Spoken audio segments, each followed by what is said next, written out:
The Path of Prosperity, Chapter 6, The Secret of Abounding Happiness.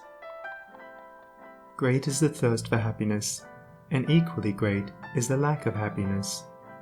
The majority of the poor long for riches, believing that their possession would bring them supreme and lasting happiness. Many who are rich, having gratified every desire and whim, suffer from ennui and repletion, and are farther from the possession of happiness even than the very poor. If we reflect upon this state of things, it will ultimately lead us to a knowledge of the all-important truth that happiness is not derived from mere outward possessions, nor misery from the lack of them. For if this was so, we should find the poor always miserable, and the rich always happy, whereas the reverse is frequently the case.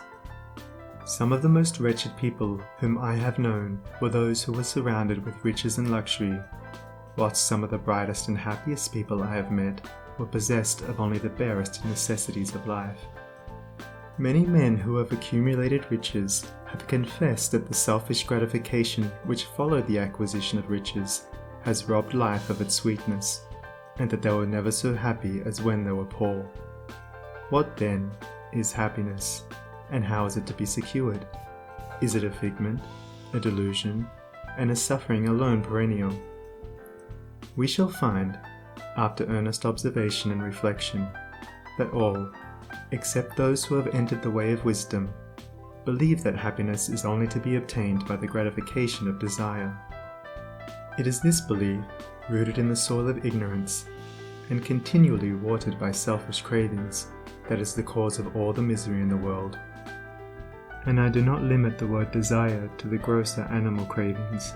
It extends to the higher psychic realm, where far more powerful, subtle, and insidious cravings hold in bondage the intellectual and refined, depriving them of all that beauty, harmony, and purity of soul whose expression is happiness.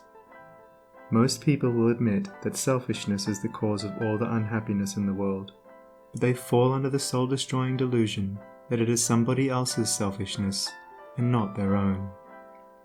When you are willing to admit that all your unhappiness is the result of your own selfishness, you will not be far from the gates of paradise. But so long as you are convinced that it is the selfishness of others that is robbing you of joy, so long will you remain a prisoner in your self-created purgatory. Happiness is that inward state of perfect satisfaction which is joy and peace, and from which all desire is eliminated. The satisfaction which results from gratified desire is brief and illusionary, and is always followed by an increased demand for gratification.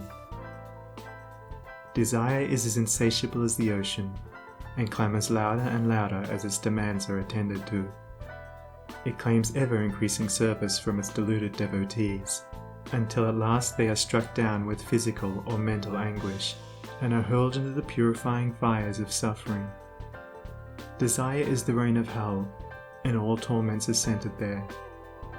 The giving up of desire is the realization of heaven, and all delights await the pilgrim there. I sent my soul through the invisible, some letter of that afterlife to spell, and by my soul returned to me, and whispered, I myself am heaven and hell. Heaven and hell are inward states. Sink into self and all its gratifications, and you sink into hell. Rise above self into that state of consciousness which is the utter denial and forgetfulness of self, and you enter heaven. Self is blind, without judgment, not possessed of true knowledge, and always leads to suffering. Correct perception, unbiased judgment, and true knowledge belong only to the divine state, and only insofar as you realize this divine consciousness can you know what real happiness is. So long as you persist in selfishly seeking for your own personal happiness, so long will happiness elude you, and you will be sowing the seeds of wretchedness. Insofar as you succeed in losing yourself in the service of others, in that measure will happiness come to you, and you will reap a harvest of bliss. It is in loving, not in being loved, the heart is blessed. It is in giving, not in seeking gifts, we find our quest. Whatever be thy longing or thy need, that do thou give, so shall thy soul be fed, and thou indeed shalt truly live. Cling to self and you cling to sorrow. Relinquish self and you enter into peace. To seek selfishly is not only to lose happiness, but even that which we believe to be the source of happiness. See how the glutton is continually looking about for a new delicacy wherewith to stimulate his deadened appetite, and how bloated, burdened, and diseased, scarcely any food at last is eaten with pleasure. Whereas, he who has mastered his appetite, and not only does not seek, but never thinks of gustatory pleasure, finds delight in the most frugal meal. The angel form of happiness, which men, looking through the eyes of self, imagine they see in gratified desire, when clasped is always found to be the skeleton of misery. Truly, he that seeketh his life shall lose it, and he that loseth his life shall find it. Abiding happiness will come to you when, ceasing to selfishly cling, you are willing to give up. When you are willing to lose, unreservedly, that impermanent thing which is so dear to you, and which, whether you cling to it or not, will one day be snatched from you, then you will find that that which seemed to you like a painful loss turns out to be a supreme gain. To give up in order to gain, than this there is no greater delusion, nor no more prolific source of misery.